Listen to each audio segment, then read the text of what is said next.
अस्सलामुअलैकुम नाजरीन, आप देख रहे हैं JN न्यूज़ और मैं हूं आपकी होस्ट रुबीना चौधरी।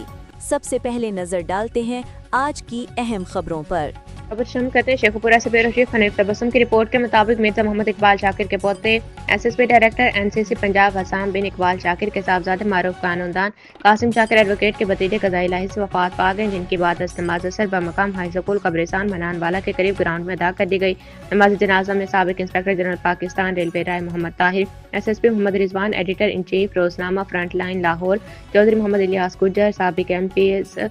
अफजल सुल्तान डोगर, आरिफ खान संधेला, चौधरी महमूद अल हक शाहीन, सदर press club Azeem Jazdani, secretary general Shahid Aslam Jalandhari, Imtiaz Sheikh Mustafa Khan, Rana Aftab Iqbal advocate, Chaudhry Junaid Gujjar advocate, Chaudhry Shabbir Hussain Qadi advocate, Chaudhry Waqar Hameed Gujjar advocate, Malik Umar Sadiq Hanif Tabassum वकला, सहाफ़ियों, ताजरों, मुअज़्ज़िज़ शहरी और कसीर तादाद में लोगों ने शिरकत की। बच्चे को मकामी कब्रिस्तान में सुपुर्द खाक कर दिया गया।